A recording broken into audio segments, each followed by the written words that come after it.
Masu kallo a yau ne dai ina tafe na tarar da wannan cunkoso domin wato in tabbatar da me ke faruwa shine fa na yi tattaki domin zuwa na tabbatar da wato menene ke faruwa a wannan guri. Abin da yake faruwa tsakanin direban tirela ne da ɗan sanda. Tun karfe 10 na daren jiya ake nan wurin har zuwa yanzu da safen nan ba a samu matsala guda ɗaya ba. Direban tirela ya ɗauko kaya ta Taraba ya kawo ta jihar Kano. Kaga dai tun daga Taraba an wuce Gombe, an wuce Bauchi, an wuce Jigawa aka shigo jihar Kano. To din daga nan ba a samu matsala ba sai da aka zo cikin jihar Kano. Matsalar da aka samu ana cikin tafiya sai buhun shi ɗaya faɗi. Buhu ɗaya ya faɗi ya zo zai ɗauka. Sai 'yan sanda suka ɗauke.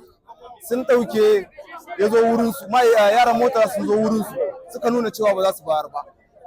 Sakamakon faɗawa wannan buhun zai kawo kosin ɗin accident har wani iya rasa ransa. Sai suka nuna ba zai yiwu ba. Ya ba su hakuri suka nuna cewa ba zai yiwu ba. Sai suka ce to belin buhunsa naira 10,000. Ya tura musu naira 10,000 zai ɗau buhunsa. Sai ya ce sakamakon kuɗinsa da ya bayar 10,000 sai a kiyama. Haushin haka da suka ji sai wani ya mare shi. Ƙarshe duka suka dake shi.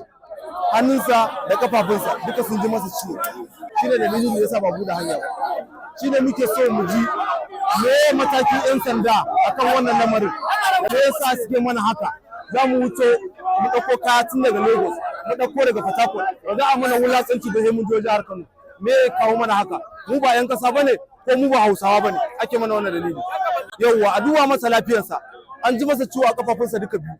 Hannunsa yanzu ƙarshen mota kaga dai ƙarshen tuki a ƙasar nan oto to ko oto ce motarsa ba zai iya tuka ta ba kaga an cutar da shi an cutar da iyalansa.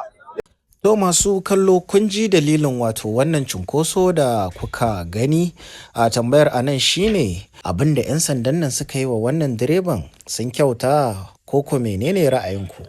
Ku bayyana mana ra'ayinku a comment section.